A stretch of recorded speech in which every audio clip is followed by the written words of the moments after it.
The question that changed the night. The lights outside the theater burned brighter than usual that evening, casting long golden reflections across the polished street as if the city itself were holding its breath. Cameras clicked in rapid bursts, fans pressed forward against the barriers, and the air vibrated with excitement, yet something about the moment felt unusually calm, almost sacred, as Keanu Reeves stepped onto the carpet. He wasn't there to promote a blockbuster or to deliver rehearsed charm for headlines. He had agreed to appear for a small, deeply personal film about loss, healing, and second chances, a story that mirrored more of his inner life than the public ever realized. His walk was unhurried, his smile gentle, his eyes attentive, as though he were listening for something beyond the noise. Near the edge of the crowd, partially hidden behind taller fans and raised phones, a young woman held a simple handmade sign.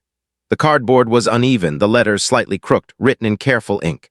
"Keanu, what is love to you?" It wasn't flashy, it wasn't clever, yet her hands trembled as she lifted it, and that tremor carried a weight no slogan could match. Security moved instinctively toward her, ready to usher her back, but Keanu noticed. He always noticed the quiet things. He paused mid-step, his attention locking onto the sign as if it had been meant only for him. The noise softened, then it fell away completely. He walked toward her, not for the cameras, not for effect, but with the same calm curiosity he brought to conversations on empty park benches or late-night diners. Someone handed him a microphone, and for a moment he didn't speak. He looked at her the way people look when they don't want a rush an answer they'll have to live with. Finally, he said softly, "That's a big question." His voice carried easily, steady and warm, settling over the crowd like a blanket. The young woman swallowed hard and whispered, "Please answer honestly." That single word, honestly, seemed to reach somewhere deep inside him. Keanu looked down, eyes unfocused, as if memories were lining up quietly, waiting their turn. When he spoke again, his words were slow and deliberate. He said that love isn't always loud, that it doesn't always arrive wrapped in certainty or fireworks. Sometimes, he explained, love is simply someone who stays when you break, someone who doesn't try to fix you, doesn't rush you, just remains. A soft exhale moved through the crowd. He wasn't finished. He added that love isn't about perfection or possession or promises shouted into the world. Love, he said, is kindness practiced when it would be easier to walk away. A murmur rippled through the audience, a collective recognition of something deeply human. Somewhere near the press line, someone whispered a name. A reporter, emboldened by the emotion of the moment, asked aloud whether he meant Sandra Bullock. Keanu smiled, not evasively, but with gratitude. He replied that some names don't belong to gossip or speculation, that some belong to appreciation, to lessons learned quietly away from spotlights. That was all he said, but it was enough. The moment cracked open and spilled across the world. As he turned back toward the carpet, flashes resumed, applause swelled, and yet his expression remained thoughtful, almost tender. Inside his mind, the past stirred. He remembered a rain-soaked movie set years earlier, the sky splitting with thunder as he struggled silently through a difficult day. He remembered sitting alone, cold and distant, when Sandra had approached without announcement, carrying 2 cups of coffee. She hadn't tried to cheer him up. She hadn't asked probing questions. She had simply sat beside him and said, almost casually, that he didn't have to be okay all the time. That moment had stayed with him far longer than any scripted romance. It wasn't about love as the world defines it. It was about being seen. Later that night, long after the crowd dispersed, Keanu sat quietly in the back seat of his car as it moved through rain-slicked streets. His assistant glanced at him through the mirror and asked if he was all right. Keanu watched the droplets race each other down the glass and replied that sometimes a single question from a stranger can reopen doors you thought were closed forever. When he reached home, a modest place filled with books, plants, and an old piano, he found a letter waiting. It was handwritten. It was from Sandra. The words were simple, thoughtful, and deeply human, reminding him that silence can heal and that love doesn't always disappear. Sometimes it just changes shape. By morning, the internet had done what it always does. Clips of his answer spread everywhere. Millions shared it, commented on it, cried over it. People wrote about parents they had lost, friends they had forgiven, kindnesses they had ignored for too long. It wasn't framed as a celebrity soundbite. It felt like a mirror. Yet among the flood of reactions, one message stopped him cold. It asked whether he remembered the one who taught him kindness before all of this, before fame, before films. The name wasn't famous, it wasn't trending, but it was etched into his heart. Keanu stared at the screen, his pulse quickening. The past wasn't done with him yet, and somewhere between that fan's question, a quiet memory of Sandra, and an old lesson about staying when someone breaks, a new chapter was beginning. one that would lead him far from red carpets and straight into the truth about love, legacy, and the invisible threads that bind human lives together. The name that wouldn't stay silent. The comment lingered on the screen long after Keanu had closed his laptop, its quiet accusation echoing louder than the cheers of the night before. He sat at the small wooden table in his living room, the lamp casting a soft circle of light over old books and familiar objects. And for the first time since the premiere, he felt the unmistakable pull of something unfinished. Fame had taught him how to endure attention, but memory had its own gravity, heavier and far less forgiving. The message had not asked for proof, nor had it demanded explanation. It simply asked whether he remembered the one who taught him kindness before the world learned his name, and that question unsettled him in a way applause never could. Sleep came late and lightly. When morning arrived, it brought with it the kind of stillness that makes thoughts louder instead of quieter. Keanu moved through his home slowly, touching familiar things as if to reassure himself that the present was still real. The edge of the piano, the worn arm of a chair, the scarf hanging by the door. That scarf had once been wrapped around his neck by hands far older than his own, hands that had shaken slightly but never hesitated when kindness was needed. He hadn't thought about her in years, not because she didn't matter, but because some memories live so deep they feel dangerous to disturb. Yet now they were stirring, persistent, and alive. He made coffee and sat by the window, watching the city wake, and allowed the past to rise without resistance. He remembered a cramped apartment from long before interviews and premieres, a place where heat failed in winter and hope felt just as unreliable. He remembered an elderly neighbor who watered her plants every morning as if they were promises she intended to keep, a woman who never asked who he was or what he planned to become. She had simply noticed when his light was out too long and when his footsteps sounded heavier than usual. Her kindness had not been dramatic. It had been consistent, patient, and profoundly human. In moments when the world felt sharp and indifferent, she had been proof that gentleness could exist without conditions. The phone rang, pulling him back. It was Sandra Bullock, her voice calm but curious, the way it always was when she sensed something unspoken. She told him she had seen the clip spreading everywhere and that people were already trying to turn his words into a story larger than it needed to be. There was a pause before she asked if he was all right, and in that pause lived years of shared understanding. He admitted that something had been stirred loose, that a question had led him somewhere he hadn't expected to revisit. Sandra didn't press for details. She simply reminded him, gently, that sometimes answers don't arrive all at once and that it's okay to follow them slowly. After the call, Keanu went to the storage room at the back of the house, a place he rarely entered. Dust hung in the air as he opened old boxes filled with scripts, letters, and fragments of earlier lives. Near the bottom of one box, beneath yellowed envelopes and photographs curled at the edges, he found a small notebook with a cracked spine. The handwriting inside was familiar, looping, and careful, filled with short observations about people, weather, and gratitude. She had written down names, moments, and small acts of kindness as if she were afraid the world might forget them if she didn't. On the last page, a sentence stood alone, underlined twice. Kindness is only real when it expects nothing back. The weight of it settled into his chest. He realized then that the comment online wasn't random. Someone remembered her. Someone else carried her story forward. That understanding transformed unease into responsibility. Keanu wasn't afraid of the truth, but he knew from experience that truth often asks more of you than comfort ever does. He closed the notebook carefully and sat on the floor, leaning against the wall, allowing the silence to stretch without trying to fill it. In that quiet, he understood that love, the kind he had spoken about the night before, was not confined to romance or labels. It was a lineage, passed from one human heart to another, often invisibly. By afternoon, messages from fans continued to arrive, many of them deeply personal, filled with confessions of regret, forgiveness, and gratitude. He read them slowly, feeling both humbled and uneasy. The world was listening, but it was listening for something honest, not polished.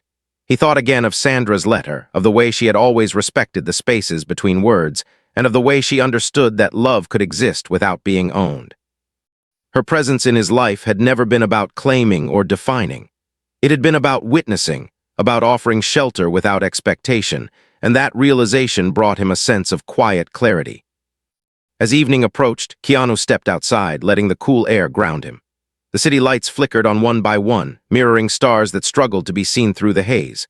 Somewhere out there, someone who had once benefited from a small, unnoticed kindness was reaching back through time, connecting dots he hadn't known were still visible. He didn't know yet where that path would lead, but he felt certain of one thing. The question asked by a single fan had not ended on the red carpet. It had only begun to unfold, pulling him toward a reckoning with memory, gratitude, and the deeper meaning of staying when someone breaks, even when that someone is yourself. He went back inside and sat at the piano, letting his fingers rest on the keys without playing.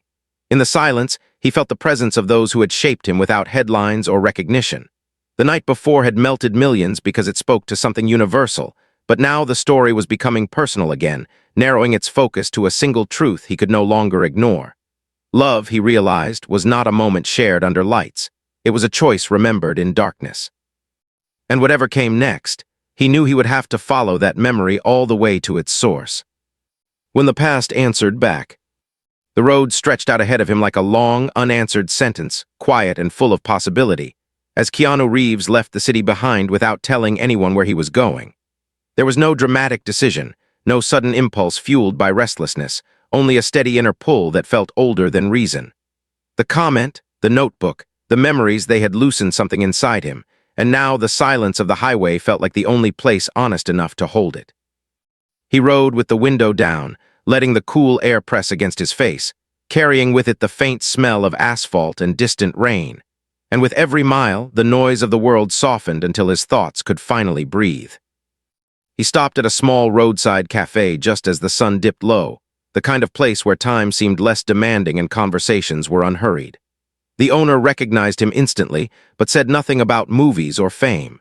Instead, the man poured coffee, slid it across the counter, and remarked that Keanu looked like someone carrying too many unopened letters. The observation struck him harder than any headline ever had. They spoke briefly, quietly, about ordinary things, until the owner mentioned a young woman who had passed through days earlier asking about an elderly woman named Alina, and a man who used to play piano when life felt unbearable. Keanu's hands tightened around the warm cup as he listened, his heart beat loud in his ears, because chance no longer felt like the right word for what was happening. By the time he reached the coastal town where Alina had once lived, night had fallen, wrapping the small streets in a hush broken only by waves and distant gulls. The house stood exactly as it had in his memory, ivy climbing patiently up its walls, a weathered bench still resting beneath the front window. He sat there for a long time, fingers brushing the worn wood, feeling the years collapse inward. He could almost hear her voice telling him not to let the world harden him, could almost see her hands moving gently through the soil as she watered her plants, as if nurturing hope itself. It was there in that stillness that he finally heard footsteps behind him, slow and deliberate, not hurried or hesitant. When he turned, he saw the woman from the premiere, the one whose question had unraveled everything. Up close, her resemblance to Alina was unmistakable, not in features alone, but in the calm steadiness of her gaze. She introduced herself softly, explained that Alina had been her grandmother in every way that mattered, and that before she passed, she had asked her to find the boy who never stopped believing in kindness, even when life broke him. As the woman spoke, Keanu felt something inside him settle, a sense of recognition that brought both relief and ache. This was not coincidence. This was continuity. They sat together on the bench as the sea whispered behind them, sharing stories that felt less like explanations and more like confirmations. She told him how Alina had spoken of him often, not as a success story, but as proof that gentleness could survive hardship. She handed him a small notebook filled with Alina's handwriting and her own, a bridge between generations built on the same quiet values. Inside, among sketches and reflections, was a line that stopped him completely. The heart does not age. It only learns to love differently. He understood then that the love he had spoken about publicly was not something he had invented. It was something he had inherited. Later that night, alone in a modest hotel room overlooking the dark water, Keanu sat beneath a single lamp and let the weight of the day sink in. The journey had stripped away any illusion that this was merely about a viral moment or public interpretation. This was about responsibility, about carrying forward something fragile and rare. He thought of Sandra Bullock, of her letter, her patience, and the way she had always understood that love could exist without ownership, without explanation. Alina had trusted her too, he realized, trusted her with a promise that had now found its way back to him. As the waves moved steadily beyond the glass, Keanu finally understood why the fan's question had resonated so deeply. Love, as he now saw it, was not defined by who stood beside you when the lights were brightest, but by who shaped you when no one was watching, by who stayed long enough to teach you how to stay yourself. The past had not returned to haunt him. It had returned to guide him. And with that understanding came the quiet certainty that this story was far from over, that what began as a simple question had become a call to finish something begun long ago, gently and without applause, exactly the way Alina would have wanted. The promise that waited. Morning arrived over the coast with a pale, patient light, the kind that does not rush anyone awake but waits until the mind is ready to receive it. Keanu Reeves stood by the window of the small hotel room, watching the tide roll in and out as if it were breathing on its own terms, and he felt something inside him begin to steady. The night before had been heavy with memory, but daylight brought a different clarity, not answers exactly, but direction. On the small table behind him lay Alina's notebook, open to a page marked by years of careful use, and beside it rested a sealed envelope he had found tucked into the final pages, its edges worn smooth by time. He hadn't noticed it at first, perhaps because some things reveal themselves only when you're ready to carry them. He sat down slowly, turning the envelope over in his hands, recognizing the handwriting on the front before his mind fully accepted it. The name written there was Sandra Bullock. The sight of it brought a quiet tightening to his chest, not pain, but gravity. Alina had trusted Sandra with something important, something meant for a moment exactly like this, and the realization deepened his respect for both women in a way that words could not easily hold.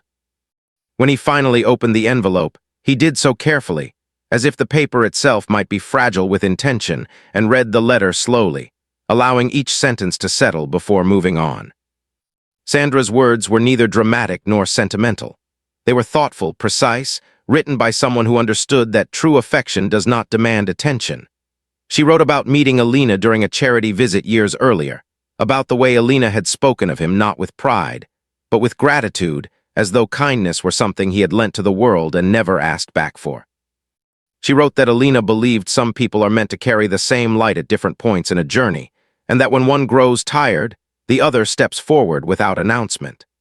The letter ended with a simple reassurance, telling him that love does not vanish when it is unnamed, and that sometimes the deepest connections exist precisely because they do not need to be claimed. Keanu folded the letter and placed it back into the envelope, sitting quietly as the meaning settled into him. For years, the world had speculated, projected, and invented stories about what he and Sandra represented, but none of those stories had ever captured the truth of what they shared. What they had was not defined by romance or expectation, but by a rare alignment of values, by an understanding that silence could be a form of care and presence could exist without demand. Alina had seen that clearly, and in her quiet wisdom, she had built a bridge between them that now stood complete. Later that day, Keanu met Alina's granddaughter again by the old house, and together they walked to the small cemetery overlooking the water where Alina was buried. The headstone was simple, unadorned, bearing only her name and a single line that read, "Be kind even when unseen." He knelt there, placing a small bouquet of wildflowers beside it, and spoke softly, not as a farewell, but as a continuation. He told her that her lessons had traveled farther than she could have imagined, that her kindness had shaped lives in ways she would never be able to count, and that he would do his best to carry it forward without turning it into spectacle.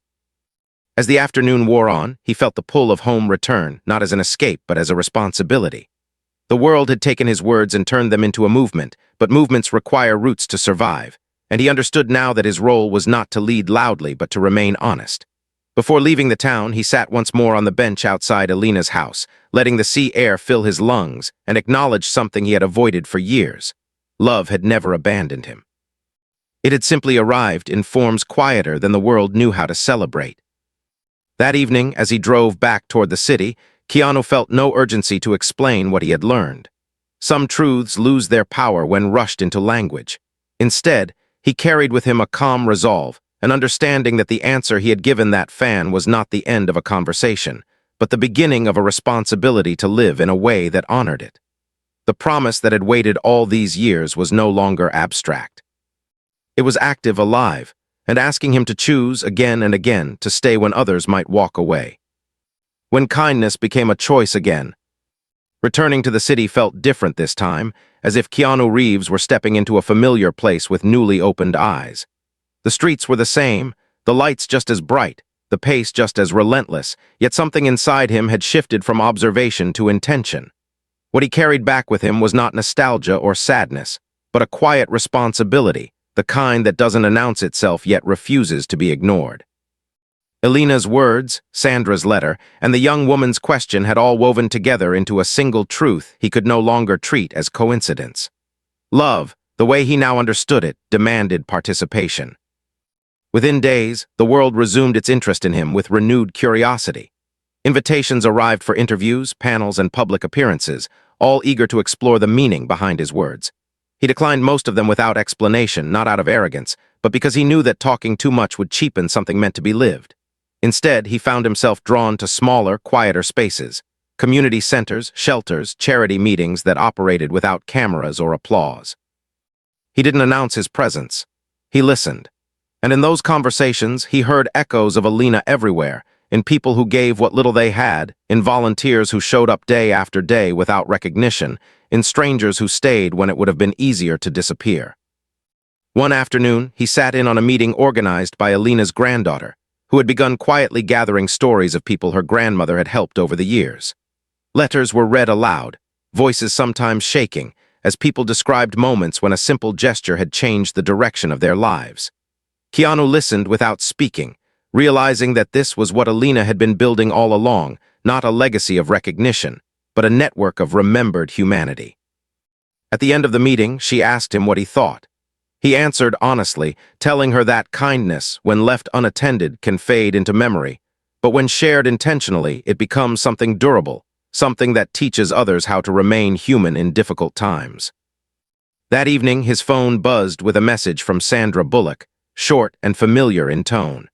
She had heard about the gathering, about the stories, about the way Elena's influence was quietly resurfacing. She told him she wasn't surprised, only grateful, and reminded him that sometimes the most meaningful work happens far from the places people expect. Their exchange wasn't emotional or dramatic, but it carried a warmth that steadied him, the reassurance of someone who understands that presence does not always require proximity.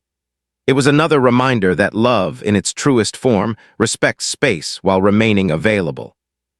As weeks passed, Keanu began to see how easily kindness could be misunderstood once it entered public consciousness.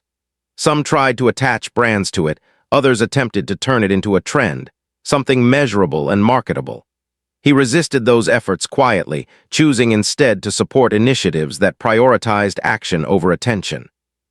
When asked why he remained so private, he answered simply that kindness doesn't need an audience to be real, and that sincerity is often at its strongest when it isn't being watched. Those who listened carefully understood. Those who didn't were never the ones he was speaking to anyway. One night, alone at his piano, Keanu played softly, letting the melody unfold without structure, much like the path he now walked. He thought about how close he had come over the years to confusing solitude with isolation, and how the past had returned not to reopen wounds, but to remind him that he had never truly been alone. Elena had stayed when he had nothing. Sandra had stayed when silence was all he could offer. And now, through a single question, the world had been invited to consider staying for each other in the same quiet way. Before turning off the light, he wrote a single sentence in a new notebook, one meant not for the world but for himself. Love is not what you claim, it is what you continue to choose. He closed the book, feeling a sense of calm purpose settle over him. The story was not nearing its end. It was deepening, preparing him for one final realization still waiting ahead, one that would ask him not just to understand love, but to trust it enough to let it be seen again, gently and without fear. The answer that came full circle. The invitation arrived without urgency, slipped quietly into Keanu Reeves' schedule as if it understood that some moments must be chosen rather than chased. A live charity event had asked him to speak, not about films or fame, but about the movement that had grown, almost accidentally, around a single answer he had given months earlier. He hesitated longer than usual, not because he doubted the cause, but because he had learned that words, once released, can become heavier than intentions. Yet something in him recognized that this was not about repeating what he had already said. It was about standing still long enough to let meaning catch up. He accepted, not with a speech prepared, but with a quiet trust that honesty would know when to arrive. The venue was modest, warmed by the presence of people who had gathered not to be impressed, but to be reminded. There were volunteers, teachers, caregivers, and strangers who carried stories in their posture, stories of staying when it would have been easier to leave. Keanu stood backstage listening to the murmur of the room and felt a familiar steadiness settle into his chest. This time, there was no tremor of uncertainty, no fear of being misunderstood. The past months had stripped away the need to explain himself. All that remained was alignment. When he walked onto the stage, the applause rose and then softened on its own, as if the room sensed that volume was unnecessary. He began by acknowledging the question that had started everything, not as an anecdote, but as a reminder of how easily life can change direction when someone dares to ask sincerely. He spoke of love not as a destination, but as a practice, something learned through repetition and patience. He spoke of the woman who taught him that kindness survives best when it is ordinary, when it shows up quietly and expects nothing in return. He did not say her name aloud, but those who had followed the story understood, and those who hadn't still felt the truth of it. Midway through his words, he paused, letting silence do what it does best. In that space, he acknowledged another presence, one that had shaped him not through instruction, but through understanding. He spoke of Sandra Bullock, not as a symbol or a story for public consumption, but as a person who had shown him that love does not require ownership to be real. He explained that some connections exist to witness, not to define, and that there is courage in allowing something meaningful to remain gentle. The room listened, with the kind of attention that cannot be manufactured. As he concluded, he did not offer a call to action or a slogan. He offered permission, permission to stay, permission to listen, permission to practice kindness even when it feels unseen or unrewarded. He thanked the audience not for their admiration, but for their willingness to carry these ideas forward in their own quiet ways. When he stepped off the stage, there was no rush to congratulate him. People simply nodded, some with tears in their eyes, as if something had been returned to them rather than taken. Later that night, walking alone beneath city lights softened by mist, Keanu felt a sense of completion he hadn't expected. The question that had once unsettled him had now done its work. It had led him back through memory, forward into responsibility, and finally into peace. Love, he realized, was never something he needed to define publicly. It was something he needed to continue living privately, with consistency and care. At home, he placed Alina's notebook beside Sandra's letter and closed the cover gently, not as an ending, but as a resting place. He sat at the piano and played a simple melody, one that didn't aim to impress, only to remain. As the final notes faded, he understood that the answer which had melted millions was never meant to be repeated endlessly. It was meant to be embodied. And in that quiet understanding, the story completed its circle, not with applause but with presence, the truest form of love he had ever known.